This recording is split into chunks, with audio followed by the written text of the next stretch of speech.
नमस्ते विद्यार्थी मित्रों। आज के ऑनलाइन अभ्यासक्रम में आप सबका स्वागत है। हम बात कर रहे हैं कक्षा 8 के विषय हिंदी की, जिनके प्रथम सत्र की छठी इकाई है भरत। आज हम इस गद्य कृति का अभ्यास करने वाले हैं। तो जानते हैं कि यह जो गद्य है उनका साहित्य प्रकार है एकांकी यानी कि नाटक, जिनको लिखा है राजा लक्ष्मण सिंह ने। तो विद्यार्थी मित्रों, सबसे पहले हम लेखक का थोड़ा परिचय देखेंगे और उनके बाद इस गद्य की समझौती प्राप्त करेंगे। तो जानते हैं लेखक का परिचय। राजा लक्ष्मण सिंह का जन्म 1926 में आगरा में हुआ था।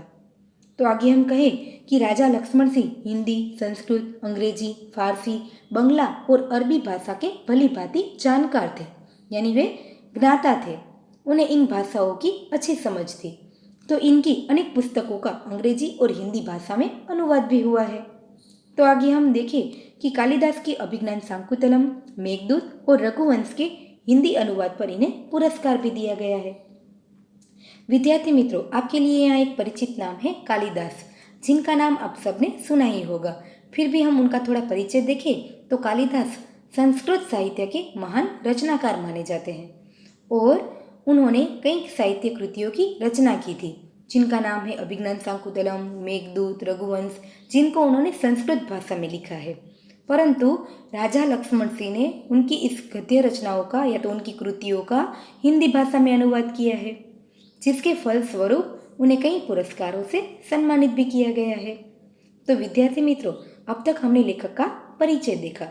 आगे हम इस गद्य के शीर्षक की बात करते हैं, जिनका नाम है भरत, जो एक छोटे बालक के नाम पर से रखा गया है, जो इस गद्य का मुख्य पात्र है। और वे बालक बहुत ही निर्भीक स्वभाव का है, जिनकी निर्भीकता का दर्शन यहाँ पर होता है। तो विद्यार्थी मित्रों, सबसे पहले हम इस गद्य का संक्षिप्त सार देखेंगे, जिसमें हम आगे देखें तो कालिदास द्वारा लिखित मूल नाटक है अभिज्ञान शाकुंतलम, जिसका हिंदी में अनुवाद राजा लक्ष्मण सिंह ने किया है। हम एक बात को समझें तो संस्कृत भाषा के महाकवि कालिदास का लिखा हुआ नाटक है अभिज्ञान शाकुंतलम, जो बहुत ही प्रसिद्ध नाटक है और राजा लक्ष्मण सिंह ने उनका हिंदी भाषा में अनुवाद किया है। उन्हीं का एक छोटा सा अंश इस गद्य में दिया गया है, जिनकी समझौती हमें देखनी है। जिसमें हम देखें तो बालक भरत, जिनका नाम ऋषियों ने सर्वदमन रखा है, वह सिंह के बच्चे के साथ खेल रहा है, निर्भीक होकर खेल रहा है, जिस वजह से उनकी निर्भीकता के दर्शन होते हैं। और उसी आश्रम में राजा दुष्यंत पेड़ के पीछे से इस मनोहर दृश्य को देख रहे हैं और इस दृश्य को देखकर वे आश्चर्यचकित हो जाते हैं। उनके मन में ख्याल आता है कि यह निर्भीक बालक कितना सुंदर दिख रहा है। जिस माता पिता का यह पुत्र है वे कितने भाग्यशाली होंगे। और वे सोचता है कि काश यह बालक मेरा पुत्र होता तो मुझे कितनी खुशी होती। तो अंत में, पाठ के अंत में हमें पता चलता है कि यह बालक उसी राजा दुष्यंत का ही पुत्र है। तो विद्यार्थी मित्रों, यहाँ हमने इस गद्य का संक्षिप्त सार देखा। तो अब हम बात करते हैं अभिज्ञान शाकुंतलम की कथा की, जिसमें से यही गद्य लिया गया है। यानी अभिज्ञान शाकुंतलम है जो हमारे गद्य की मूल कृति है, जिनमें से यह गद्य भरत नाम का पाठ लिया गया है। तो सबसे पहले हम पाठ की समझौती से पहले हम इस अभिज्ञान शाकुंतलम की कथा को समझते हैं। संक्षिप्त में उनका परिचय देखते हैं। अभिज्ञान शाकुंतलम की कथा राजा दुष्यंत और शकुंतला के बीच चलती है, जिसमें राजा दुष्यंत और शकुंतला का एक बेटा है, जिनका नाम है भरत, और उसी के नाम पर से यह हमारा गद्य का शीर्षक है, जिनको हमें समझना है। तो सबसे पहले हम अभिज्ञान शाकुंतलम की कथा को सुनते हैं, जिसमें राजा दुष्यंत है और उनकी पत्नी शकुंतला है। पूरी कथा उन्हीं के बीच चलती है। हस्तिनापुर के राजा दुष्यंत शिकार खेलते समय ऋषि के आश्रम में पहुंच जाते हैं। वहां उनकी मुलाकात शकुंतला से होती है और दोनों एक दूसरे के प्रेम संबंध से जुड़ते हैं। बाद में वे गांधर्व विवाह भी करते हैं। विवाह के बाद कुछ दिनों के बाद राजा दुष्यंत जब अपने राज्य में वापस लौटते हैं तो निशानी के रूप में शकुंतला को एक अंगूठी देकर जाते हैं। वे अपने राज्य में लौट चुके हैं। यहाँ शकुंतला राजा दुष्यंत के ख्यालों में ही खोई रहती है, उनके बारे में ही सोचती रहती है। तो एक दिन उस आश्रम में एक ऋषि पधारते हैं जिनका आना शकुंतला नहीं जान सकती है, और अपने अपमान के कारण वे ऋषि अत्यंत क्रोधित हो जाते हैं और गुस्से में आकर शकुंतला को शाप दे देते हैं कि तू जिनके ख्यालों में खोई रही है वही व्यक्ति तुम्हें एक दिन भूल जाएगा। यह शाप सुनकर शकुंतला बहुत ही व्यथित हो जाती है, दुखी हो जाती है और कई बार ऋषि से माफी मांगती है और उनसे विनती करती है कि उन्हें इस पाप से मुक्ति दे, शाप से मुक्त करे। जब ऋषि का क्रोध कम होने पर वे पति की निशानी दिलाकर उसे याद दिला सकेगी, ऐसा कहकर उन्होंने शकुंतला को आश्वासन दिया कि यदि उस व्यक्ति ने तुम्हें जो कुछ यादगार निशानी दी होगी उनको दिखाकर ही तुम अपना शाप दूर कर पाओगी, तो ही वे तुम्हें पहचान पाएगा। इतना कहकर ऋषि वहां से चले जाते हैं, परंतु शाप के प्रभाव के कारण राजा दुष्यंत शकुंतला को भूल जाते हैं। कुछ समय के बाद जब शकुंतला राजा दुष्यंत के पास पहुंचती है तो उनकी दी गई अंगूठी बीच में उनसे कहीं खो जाती है, और जिनके कारण जब वे वहां दुष्यंत के पास पहुंचती है तो शाप के कारण राजा दुष्यंत उन्हें नहीं पहचान पाते हैं और उनका अपनी पत्नी के रूप में स्वीकार नहीं करते हैं। इस वजह से शकुंतला बहुत ही दुखी हो जाती है और वापस लौट जाती है। बीच में वे एक ऋषि के आश्रम में रुकती है और वहां रहकर वे अपना जीवन यापन करती है, जहां पर उन्होंने एक बेटे को जन्म दिया था जिनका नाम ऋषियों ने सर्वदमन रखा था, जो बिल्कुल ही निर्भीक स्वभाव का था, जिनका वर्णन हमारे इस गद्य में दिया गया है। परंतु आगे की कथा को हम समझें तो शकुंतला उस बच्चे को जन्म देती है जो इसी ऋषि के आश्रम में बड़ा हो रहा है, और वन के सभी जितने प्राणी हैं उनके बच्चों के साथ वे हमेशा खेलता रहता है। उन वन के प्राणी के बच्चे उनके सभी मित्र हैं और उन्हीं के साथ वे हमेशा अपना समय बिताता है, उनके साथ खेलता है और हंसी खुशी में अपना जीवन बिताता है। अचानक ऐसा होता है कि राजा को अपनी अंगूठी कहीं से मिल जाती है, जिसके फलस्वरूप उन्हें सब कुछ घटनाएं याद आ जाती है कि किस तरह उन्होंने एक शकुंतला नाम की स्त्री से विवाह किया था और उन्होंने इस अंगूठी को उसी को दिया था, और जब शकुंतला उनके द्वार पर आई थी वह घटना उन्हें सच्ची लगती है, इसीलिए वे शकुंतला को ढूंढने के लिए निकल पड़ते हैं। अचानक बीच में कहीं वे एक ऋषि के आश्रम में पहुंच जाते हैं, जहां पर शकुंतला और उनका पुत्र भरत रहता है। वह बच्चा इतना निर्भीक था कि उन वन के पशुओं को क्या करता है, उनके बच्चे को अपनी गोद में बिठाकर उनके साथ खेलता रहता है।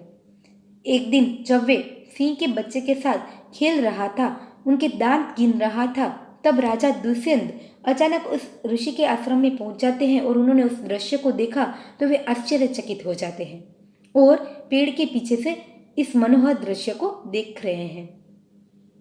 जब वह बच्चा सिंह के बच्चे को नहीं छोड़ रहा है, कई विनती करने पर, कई खिलौने प्राप्त होने पर भी उन्हें नहीं छोड़ रहा है, तब राजा दुष्यंत उनके पास पहुंचते हैं और उन्हें समझाते हैं।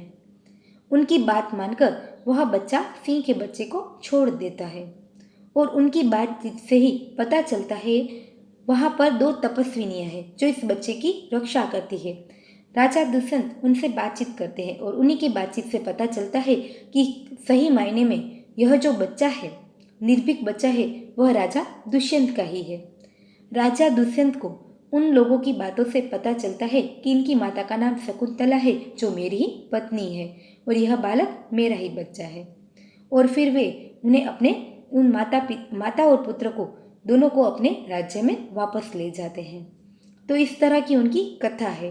तो विद्यार्थी मित्रों, हमने यहाँ अभिज्ञान शाकुंतलम की थोड़ी कथा को जाना, परंतु उनका जो एक प्रसंग है बालक भरत का जो निर्भीक होकर शिशु सिंह के साथ खेल रहा है, उस दृश्य को इस गद्य में लिया गया है, जिनकी समझुती अब हम विस्तार पूर्वक जानेंगे। तो जानते हैं यहाँ पर कि यह जो बालक है वह अंत में हमें पता चलता है कि राजा दुष्यंत का ही पुत्र है, परंतु आप यहाँ शुरुआत में देखेंगे तो राजा दुष्यंत किस तरह उनको छिप कर देख रहे हैं, उनके मन में कैसे विचार आते हैं, उनके बारे में यहाँ पर हमें अधिक समझूती प्राप्त करनी है। तो सबसे पहले आप देखेंगे कि यह जो गद्य है उनमें कितने पात्र हैं। तो बालक भरत है जिनका ऋषियों ने सर्वदमन नाम रखा है, 2 तपस्विनियाँ हैं और राजा दुष्यंत है जिनके बीच में बातचीत चलती है। वही वर्णन इस गद्य में किया गया है। दृश्य किसका है? तो एक बालक क्या कर रहा है, सिंह के बच्चे को घसीटते हुए लाता है और 2 तपस्विनियां उसे रोकती हुई आती है। राजा दुष्यंत पेड़ की ओट से उन्हें देख रहे हैं। ओट यानी पेड़ के पीछे से छिपकर यह दृश्य देख रहे हैं कि एक छोटा सा बच्चा सिंह के बच्चे को यानी शिशु सिंह, शावक यानी छोटा बच्चा, जिन्हें घसीटते हुए अपने साथ ला रहा है। क्योंकि वह बहुत ही छोटा है इसलिए उसे उठा तो नहीं पा रहा है, इसलिए उसे घसीटते हुए अपने साथ ला रहा है।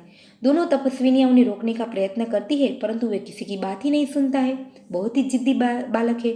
इसीलिए दुष्यंत पेड़ के पीछे से इस दृश्य को देख रहे हैं। जो अपनी पत्नी को ढूंढने के लिए आए थे परंतु इस आश्रम में देखते हैं तो एक छोटा निर्भीक बच्चा शिशु सिंह के साथ खेल रहा है। उन्हें देखकर उन्हें बड़ा ही आश्चर्य लगता है, तो वे पेड़ के पीछे से ही उन्हें देख रहे हैं। आगे की कथा को हम देखें तो बालक कहता है, अरे सिंह तू अपना मुख खोल, मैं तेरे दांत गिनूंगा, देखना चाहता हूँ कितने कठोर या तो मजबूत है। छोटा बालक सिंह के बच्चे के मुंह खोलकर उनके दांत गिन रहा है। यह तो बहुत ही आश्चर्यजनक बात है। इसीलिए वह क्या कर रहा है, उनके पात्र के इस रूप में हमें पता चलता है कि वह कितना जिद्दी और कितना हठीला तथा तो हम कहे कि निर्भीक होगा। आगे हम देखते हैं तो दोनों तपस्विनियां उन्हें रोकने का प्रयत्न करती है, उस सिंह के बच्चे से उन्हें छुड़वाने का प्रयत्न करती है। पहली तपस्विनी कहती है, ए हठीले बालक, तू वन की इन पशुओं को क्यों सताता है? हम तो इन पशुओं को अपने बाल बच्चों के समान रखती है। तेरा साहस यानी तेरी हिम्मत तो दिन ब दिन बढ़ ही रही है। तेरा नाम ऋषियों ने सर्वदमन रखा है, सो ठीक ही है। सर्वदमन यानी सबका नाश करने वाला, दमन करने वाला, जिसे कहा जाता है सर्वदमन। यह छोटा बालक है, वह भी उतना ही तेजस्वी और चतुर है। इसीलिए तपस्विनियां कहती है कि ऋषियों ने तेरा नाम जो रखा है बिल्कुल ही ठीक है। दुष्यंत उनकी बातें सुनकर स्वयं से, वे तो पेड़ के पीछे से तपस्विनी और बालक के बीच जो बातें हो रही हैं उनको सुन रहे हैं और मन ही मन कहते हैं, आहा, क्या कारण है कि मेरा स्नेह, मेरा प्रेम इस बालक की ओर उमड़ा सा जाता है, यानी इतना बढ़ रहा है। यह बालक मुझे इतना प्रिय क्यों दिख रहा है? दूसरी तपस्विनी कहती है उस बालक से, जो तू इस बच्चे को छोड़ न देगा तो सीनी तुझ पर डाढ़ेंगी, यानी तुझ पर चिल्लाएगी। तू इस शिशु सिंह के बच्चे को छोड़ दे, वरना उनकी माता तुझे बहुत ही डांटेगी। परंतु बालक तो बहुत ही निर्भीक है, उन्हें किसी भी तरह का कोई डर नहीं है, किसी का डर नहीं है। इसलिए वे कहता है मुस्कुराकर, ठीक है, सीनी का मुझे ऐसा ही डर है। मुंह चिढ़ाता है। क्या करता है, तपस्विनी को कहता है, ठीक है, इस बच्चे की माँ का मुझे ऐसा ही डर है, आने दो उसे, मुझे भी तो पता चले कि वह किस तरह डांटती है। इन सभी बातों को दुष्यंत पेड़ के पीछे से सुन रहे हैं तो उन्हें आश्चर्य होता है कि यह बालक अवश्य किसी तेजस्वी वीर का पुत्र होना चाहिए। इनका मुख अग्नि के समान दमक रहा है, यानी कि चमक रहा है। वे पेड़ के पीछे से देख रहा है तो यह बालक निर्भीक होकर किसी की बात सुनता ही नहीं है, उस सिंह के बच्चे को छोड़ भी नहीं रहा है और उनके साथ निर्भीक होकर खेल रहा है। उनको देखकर दुष्यंत को बड़ा ही आश्चर्य हो रहा है कि अवश्य यह किसी तेजस्वी वीर का पुत्र होना चाहिए। यह बालक किसी तेजस्वी वीर का ही पुत्र होना चाहिए। इनका मुख तो किसके समान चमक रहा है? अग्नि के समान चमक रहा है। यह कोई साधारण बालक नहीं है। तो आगे वे कहता है, हम देखें तो पहली तपस्विनी उस बालक को समझाते हुए कहती है, हे प्यारे बालक, सिंह के बच्चे को छोड़ दे, मैं तुझे और खिलौने दूंगी। तो बालक उनकी बात सुनकर अपना हाथ फैलाकर कहता है, पहले खिलौना दे दो, लाओ, कहाँ है मेरा अन्य खिलौना, तो ही मैं इस बच्चे को छोड़ दूं। आगे दुष्यंत दूर से बालक की हथेली को देख रहा है कि उस बालक ने किस तरह तपस्विनी के सामने अपना हाथ फैलाकर नया खिलौना मांगा है। जब वे उनके हाथों को देखता है तो उन्हें लगता है कि कितने कोमल उस बच्चे के हाथ है, जिनको देखकर वे स्वयं अपने मन से बात करता है, आह, इसके हाथ में तो चक्रवर्तियों के लक्षण दिख रहे हैं। उंगलियों पर कैसा अद्भुत जाल है। और आगे वे कहते हैं कि और हथेली की शोभा तो प्रातः यानी सवेरे के कमल को भी लज्जित यानी शर्मा रही है। चक्रवर्ती यानी समुद्र तक की पृथ्वी को जीतने वाला जो सम्राट होता है, उनके समान उनके लक्षण दिख रहे हैं। उनकी उंगलियों पर भी एक अलग ही जादू दिख रहा है और उस बच्चे के हाथ की उंगलियां तो मानो प्रातः यानी सवेरे के कमल को भी लज्जित कर रहा है। तो दूसरी तपस्विनी यहाँ उस बच्चे को समझाती हुई कहती है कि हे सखी सुव्रता, यह बातों से न मानेगा, जा मेरी कुटिया यानी मेरी झुपड़ी से ऋषि कुमार के लिए खेलने के लिए मिट्टी का मोर रखा है, उसे तो ले आ।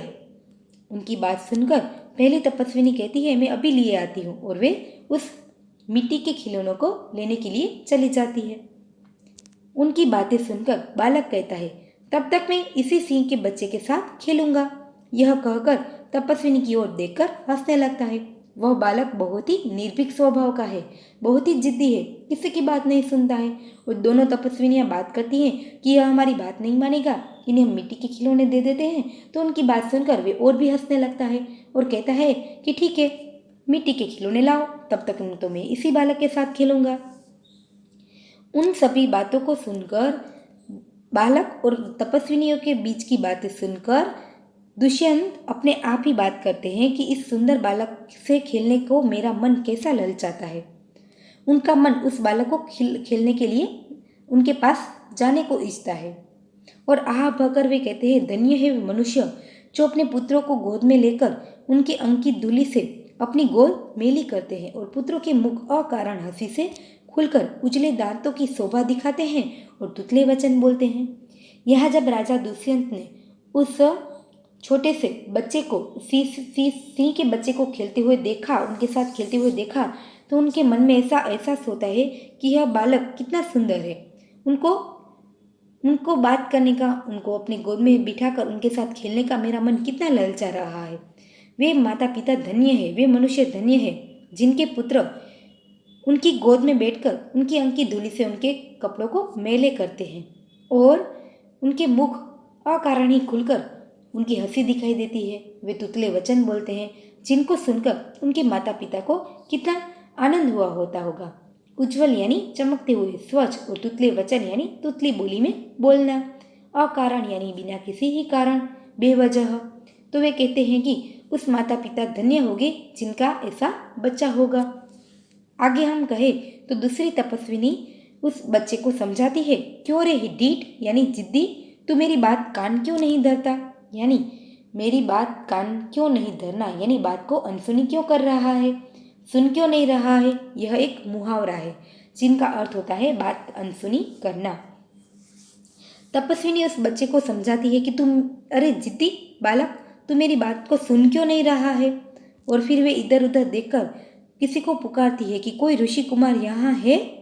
दुष्यंत को देखकर कहती है हे महात्मा, तुम ही आओ और कृपा करके इस बलि बालक के हाथ से सिंह के बच्चे को छुड़ाओ। बलि यानी बलवान, शक्तिशाली, एक तरह से हम कहे तो जिसने बच्चे को पकड़ रखा है, इसलिए वे कहते हैं कि इनकी शक्ति से आप इनको बचाओ। तो उन्होंने किसी को ढूंढते ढूंढते राजा दुष्यंत को पेड़ के पीछे छिपते हुए देख लिया, इसलिए वह क्या करती है, उसे ही पुकारती है और कहती है कि आओ ऋषि कुमार, अब तुम ही इनको समझाओ कि यह इस सिंहनी के बच्चे को छोड़ दे। दुष्यंत आता है और वे तुरंत उस बच्चे के पास पहुंच जाता है, क्योंकि कब से वह उनको देख रहा है, उनकी निर्भीकता को देख रहा है, जिससे वह आकर्षित हो चुका है। और वे कब से मन में उनके बारे में ही सोच रहा है कि यह बेटा जिसका होगा उनके माता पिता कितने धन्य होंगे, और उसे उनके साथ खेलने का कितनी देर से मन कर रहा था, इसलिए वे तुरंत उनके पास पहुंच जाता है। आप यहाँ तस्वीर में भी देख सकते हैं कि एक स्त्री किस तरह उस व्यक्ति को बुलाती है और उसे इस बच्चे से सिंहनी के बच्चे को छोड़ देने के लिए मनवाती है। राजा दुष्यंत तुरंत ही उस बच्चे के पास पहुंच जाते हैं और उनसे बातचीत करते हैं। आप यहाँ उन दृश्य को देख सकते हैं। वे तुरंत क्या करते हैं, उन्हें कहते हैं कि अच्छा, बालक के पास जाकर और हंसकर कहा, हे ऋषि कुमार, तुमने तपोवन के विरुद्ध यह आचरण क्यों सीखा है जिससे तुम्हारे कुल की लाज जाती है? यह तो कोई अच्छी बात नहीं है। तो उनकी बात सुनकर बच्चे ने सिंह के बच्चे को छोड़ दिया। यहाँ देखिए, कब से तपस्विनियाँ उस बच्चे को सिंह बच्चे को छोड़ देने के लिए मनाती है, परंतु वे किसी की बात ही नहीं सुनता है। परंतु एक ही बार दुष्यंत के कहने पर उसने क्या किया, उस बच्चे को छोड़ दिया। यानी उनका पहले से ही उनके साथ नाता जुड़ा हुआ था कि एक ही बार कहने से उसने सिंह के बच्चे को छोड़ दिया। दुष्यंत ने सिर्फ उन्हें इतना ही समझाया कि क्यों रे बालक, तू इस वन के पशुओं को क्यों सताता है, तू उनके विरुद्ध इतना साहस क्यों दिखाता है, इनसे तो तुम्हारे कुल की बदनामी हो रही है। यह तो कोई अच्छी बात नहीं है, तो इसके बच्चे को छोड़ दे। उनकी बात सुनकर, एक ही बार की बात सुनकर वह बच्चा क्या करता है, सिंह के बच्चे को छोड़ देता है और दुष्यंत की बात को मान लेता है। तो आगे क्या होता है उनके बारे में हम देखें तो दूसरी तपस्विनी कहती है कि हे बड़भागी, यह ऋषि कुमार नहीं है, यानी ऋषियों का पुत्र नहीं है। उनकी बात सुनकर दुष्यंत कहते हैं कि सत्य है, उसके काम ही ऐसे हिम्मत के हैं, साहस के हैं, यह ऋषि कुमार नहीं जान पड़ता। परंतु मैंने तपोवन में वास देख इसे ऋषि का पुत्र ही जाना था। मैंने कब से देखा कि यह ऋषि के आश्रम में ही रहकर खेल रहा है पशुओं के बच्चों के साथ, तो मुझे लगा कि यह तो ऋषियों का ही पुत्र होगा। परंतु आप सत्य कहती है, इनके पराक्रमी बता रहे हैं कि यह कोई ऋषि का पुत्र नहीं हो सकता। बच्चे की हथेली को अपने हाथ में लेकर स्वयं से दुष्यंत क्या करता है, उस छोटे बालक सर्वदमन का अपने हाथ में हाथ ले लेता है और अपने हाथ में उनका हाथ लेकर खुद से ही बातें करता है कि आह, जब इसका हाथ छूने से मुझे इतना सुख हुआ है, तो जिस बदभागी का यह बेटा है उसे कितना हर्ष होता होगा। वह नसीबदार ही माता पिता होंगे, बदभागी यानी बड़े भाग्य वाला। उनके माता पिता कितने भाग्यशाली होंगे कि जिनका यह पुत्र है, जिनका हाथ लेकर मुझे इतनी खुशी प्राप्त हो रही है, तो जिनका यह पुत्र है उनको तो कितनी खुशी प्राप्त होती होगी। तो आगे दूसरी तपस्विनी कहती है, दोनों की ओर देखकर बड़े अचंभे की बात है, यानी यह तो बहुत ही आश्चर्यजनक बात है। विस्मय से, आश्चर्य से वे कहती है कि वे क्या करती है, दूसरी तपस्विनी दुष्यंत की ओर भी देखती है और बालक की ओर भी देखती है और कहती है कि यह तो आश्चर्य की बात है, अचंभे की बात है। दुष्यंत पूछता है, तुम्हें क्यों अचंभा हुआ, तुम्हें क्यों इतना आश्चर्य हुआ? तो दूसरी तपस्विनी कहती है, इसलिए हुआ कि इस बालक की और तुम्हारी सूरत बहुत ही मिलती जुलती है और तुम्हें जाने बिना भी इसने तुम्हारी बात मान ली। दूसरी तपस्विनी कितनी देर से उस बालक को समझा रही थी कि शिशु सिंह को छोड़ दे, परंतु वह तो उनकी एक बार भी बात नहीं मान रहा था। परंतु दुष्यंत ने आकर जैसे उसे कहा कि इस बच्चे को छोड़ दे, तो उसने तुरंत उनकी बात मान ली। तो वे उसे आश्चर्य होता है कि इनकी शक्ल भी तुमसे मिल रही है, तुमने एक बार कहने पर भी उसने तुम्हारी सारी बात मान ली, उस बच्चे ने सिंह के बच्चे को छोड़ दिया, तो यह तो बहुत ही अचंभे की बात हुई ना। तो उनकी बात सुनकर दुष्यंत कहते हैं कि बच्चे को गोद में उठाकर उन्होंने कहा, हे तपस्विनी, जो यह ऋषि कुमार नहीं है तो किस वंश का है? यानी तुम बता रही हो कि यह बालक ऋषि का पुत्र नहीं है, ऋषि का कुमार नहीं है, तो यह किस वंश का है? तो उनकी बात सुनकर दूसरी तपस्विनी कहती है कि यह पुरुवंशी का है। पुरुवंशी यानी पुरु नाम के राजा के कुल का है। राजा दुष्यंत भी पुरुवंशी के ही थे और यह बालक भी पुरुवंशी का ही है। तो वे कहते हैं कि पुरु नाम के राजा के कुल का ही यह बालक है। तो उनकी बात सुनकर दुष्यंत स्वयं से कहते हैं, अपने आप ही मन में बात करते हैं, इसीलिए इसकी सूरत मुझसे मिलती है, क्योंकि राजा दुष्यंत थे वे भी पुरुवंशी के ही कुल के थे। तो वे अपने मन में ही बात करते हैं कि इसी वजह से इसकी सूरत मुझसे मिलती जुल रही है। तो बच्चे को गोद से उतारकर वे बात करते हैं, पुरुवंशियों में यह रीति तो निश्चित है कि युवा अवस्था में वे महलों में रहकर पृथ्वी की रक्षा करते हैं और पालन करते हैं और वृद्धावस्था आने पर वन में जितेंद्रिय तपस्विनियों के आश्रम में वृक्षों के नीचे कुटी बनाकर रहते हैं। देवता जैसी शक्ति वाला यह निडर और असाधारण बालक मनुष्य का पुत्र भला किस प्रकार होगा? तब दुष्यंत तो जानते ही थे कि पुरुवंशियों के कुल की क्या विशेषता है। वे कहते हैं कि पुरुवंशियों में जिनका जन्म होता है उनकी तो वर्षों से यही रीति निश्चित है कि युवा अवस्था में वे महलों में रहते हैं और पृथ्वी की रक्षा करते हैं, परंतु वृद्धावस्था आने पर वे वन में चले जाते हैं और जितेंद्रिय तपस्विनियों के आश्रम में वृक्षों के नीचे कुटी बनाकर रहते हैं।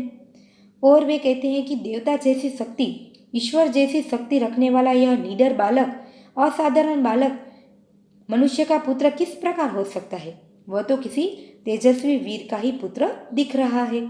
तो उनकी बात सुनकर दूसरी तपस्विनी कहती है, हे परदेसी, तेरा यह संदेह तब मिट जाएगा। संदेह यानी तुम्हारी शंका मिट जाएगा, यानी तब दूर होगी जब तू जान लेगा कि इस बालक की माँ मेनका नाम एक अप्सरा की बेटी है।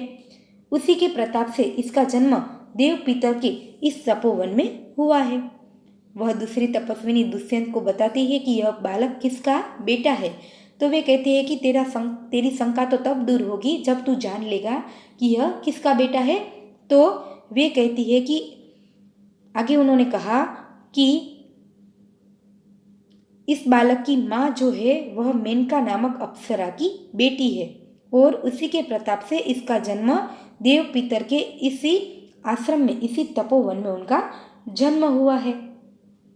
देव पितर यानी देव और पूर्वज की इच्छा से, अप्सरा यानी देवलोक में रहने वाली स्त्री। तो वे कहते हैं कि इस बच्चे की माँ मेनका नामक अप्सरा की बेटी है और उसी वजह से उनके बेटे का जन्म यहाँ पर हुआ है। दुष्यंत मन में ही सोच रहे हैं, यह तो बड़े आनंद की बात सुनाई। इससे कुछ और आशा बढ़ी, इसकी माता किस राजर्षि की पत्नी है यह जानने की, क्योंकि जब उन्हें अंगूठी वापस मिल जाती है तो उन्हें अपनी शकुंतला यानी अपनी पत्नी याद आ जाती है और उनको खोजने के लिए वे यहाँ पर आए हुए थे। और ऋषि के आश्रम में पहुँचते हैं तो उन्हें यह बालक शिशु सिंह के साथ खेलता हुआ दिखाई देता है।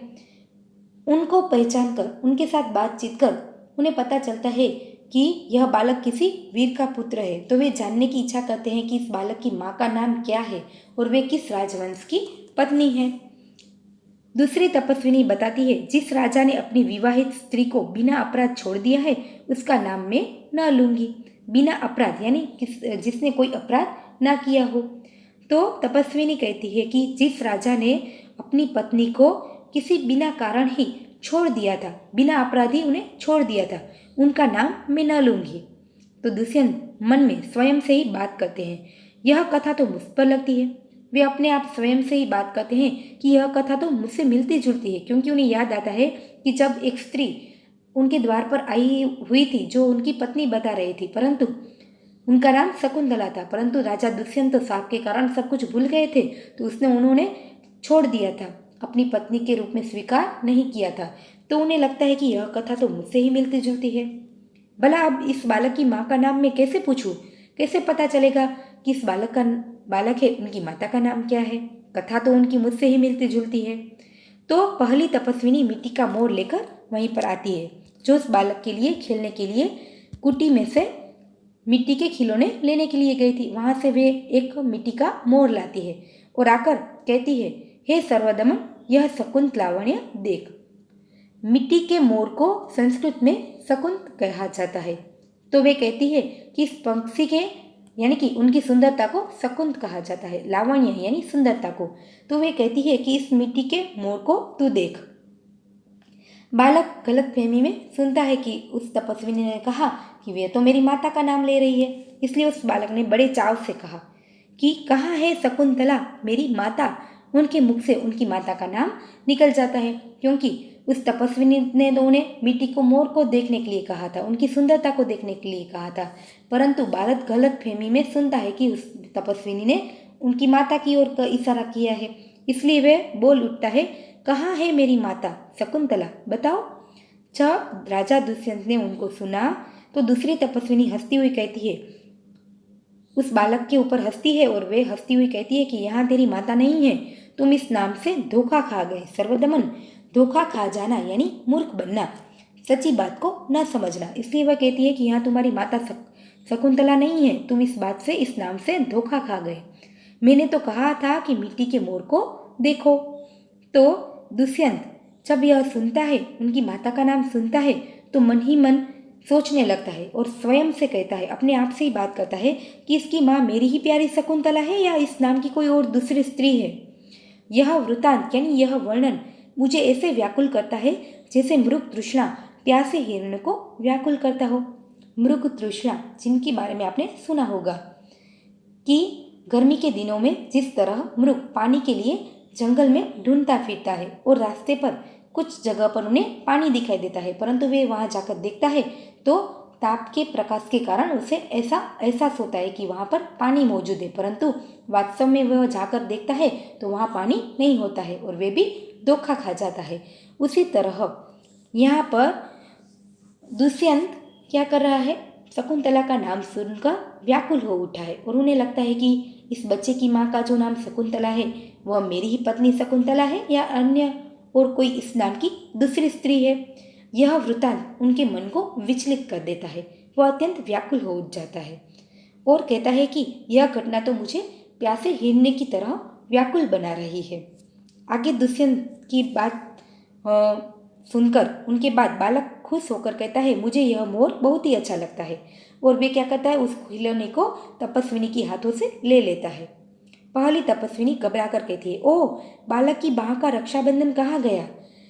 बालक जब इस ऋषि के आश्रम में रहता है तो उनकी रक्षा के लिए ऋषियों ने उनके हाथ में एक रक्षाबंधन बांधा था, तो जो उनकी हमेशा रक्षा करता था, परंतु यह अचानक से कहीं गिर गया। तो तपस्विनी ने उनके हाथ में वह रक्षाबंधन नहीं देखा तो वे चिंतित हो जाती है और कहती है कि इस बालक का रक्षाबंधन कहाँ गया। तो उनकी बात सुनकर दुष्यंत कहता है कि घबराओ मत, जब यह नाहर से यानी कि शिशु सिंह के बच्चे के साथ खेल रहा था तब इसके हाथ से गिर गया था, सो वहीं पर पड़ा है, मैं उससे उठाकर तुम्हें दे देता हूँ। और उठाने के लिए वे झुक जाता है और उस रक्षाबंधन को उठा लेता है। तो पहली तपस्विनी उन्हें रोकने का प्रयत्न करती है, अरे अरे मत उठाओ, इसे तो मत छूना। तो उनकी बात सुनकर दूसरी तपस्विनी कहती है, ओह, इसने तो इस रक्षाबंधन को उठा ही लिया। दोनों एक दूसरे की ओर आश्चर्य से देखती है। उन्हें ऐसा आश्चर्य क्यों हुआ होगा, वे उस रक्षाबंधन को उठाने के लिए मना क्यों कर रही होगी। इस बात को जानने के लिए दुष्यंत उनसे पूछते हैं कि यह लो, परंतु यह कहो कि तुमने मुझसे इसको उठाने के लिए रोका क्यों था। वे कहता है कि रक्षाबंधन तो ये रहा, लो मैंने तो उठा ही लिया, परंतु इस बात को मुझे बताओ कि तुम दोनों मुझे इस रक्षाबंधन को उठाने के लिए मना क्यों कर रहे थे। तब दूसरी तपस्विनी पूरी कथा उन्हें सुनाती है कि इस रक्षाबंधन का नाम अपराजित है, यानी कि जिनका अर्थ हम देखें तो जिनका कोई हार न हो। तो वे कहते हैं कि इस रक्षाबंधन का नाम क्या है, अपराजित, जो आपको एक मार्क्स के प्रश्न में भी पूछा जा सकता है।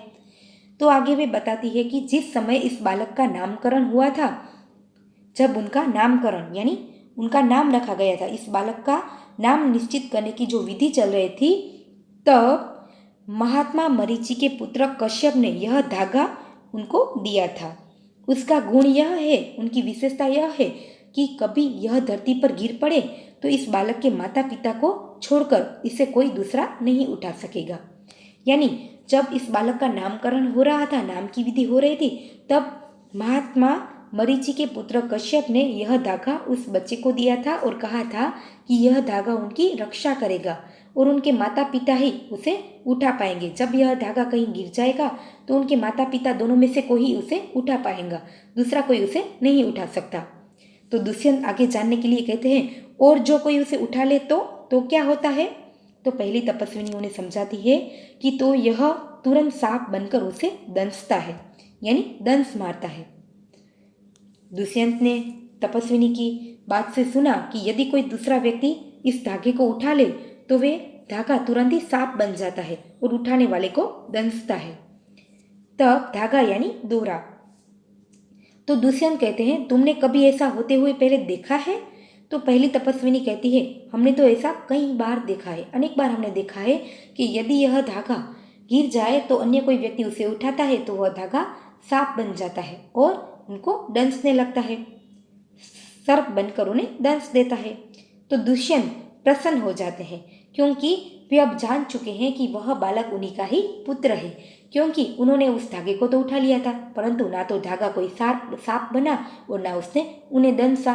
तो इस तरह तय होता है कि यह बालक उन्हीं का ही पुत्र है, क्योंकि यह कथा थी कि यदि धागा गिर जाए तो उनके माता पिता ही उन्हें उठा पाते हैं, नहीं तो वह धागा सर्प बन जाता है। परंतु दुष्यंत ने जैसे उस धागे को उठाया तो वह धागा तो वैसा का वैसा ही था, यानी निश्चिंत हो गया कि वह बालक उन्हीं का ही पुत्र है और उनकी माता शकुंतला उन्हीं की ही पत्नी है। और वे इस कथा को सुनकर अत्यंत प्रसन्न हो जाते हैं।